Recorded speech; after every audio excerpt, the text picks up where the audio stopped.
Hey guys, welcome back, and in this video I'm going to show you how to use Resolume without timecode. So the first thing I'm going to check is that I'm on the right deck. So I've got two decks here that have the weekend flow built out. I've got one with timecode and then one that's built to use no timecode. So they're essentially the same flow, the clips just have some different playback settings. So I want to make sure I'm on the no timecode deck. And then you'll notice, I mentioned this in another video, but the worship experience flow is kind of built out in columns and it's very linear, so you shouldn't have to jump back and forth at all. But we've got,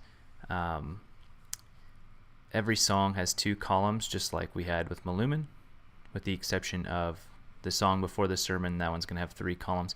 And I'll show you kind of why in the next video on flow. But I'm going to show you just how to operate basic songs.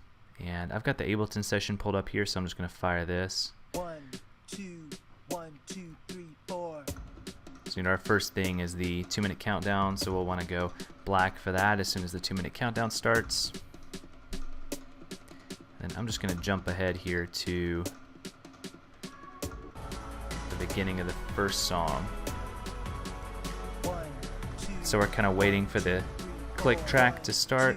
2, 3, 4.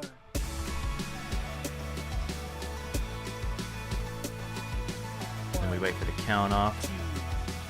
1, 2, 3, 4. We fire right on the downbeat there.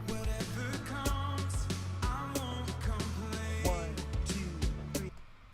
So that's going to be how it is for pretty much every song, firing the first column on the intro and the second column on the verse.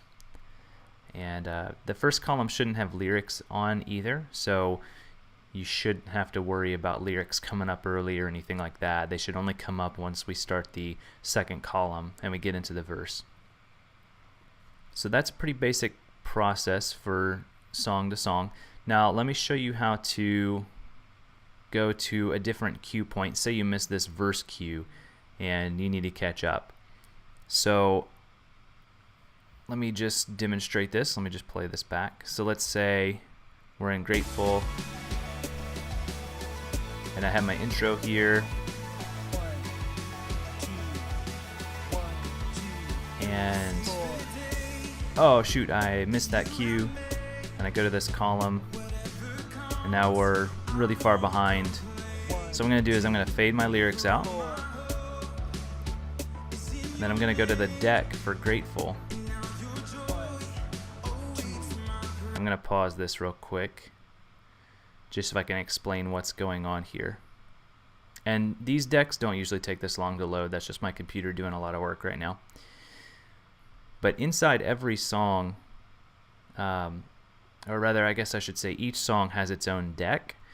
So if you do get off and you're on the weekend flow deck and you miss the verse cue, well, every song should have a few more cue points in its deck. So we have the intro and verse, which would be built out in the flow, but then we have chorus, the second verse, the second chorus, and this might not necessarily be verse 2, but it would be the verse after the first chorus.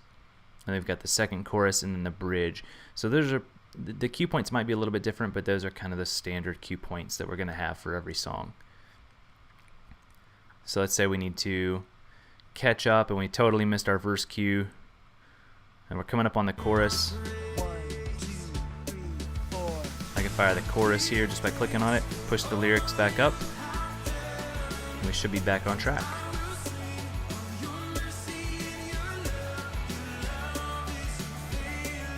And all these cues are meant to be fired on the downbeat going into that section. So like the bridge, I'll give you an example of that. So over here on the bridge, 1, 2, 3, 4.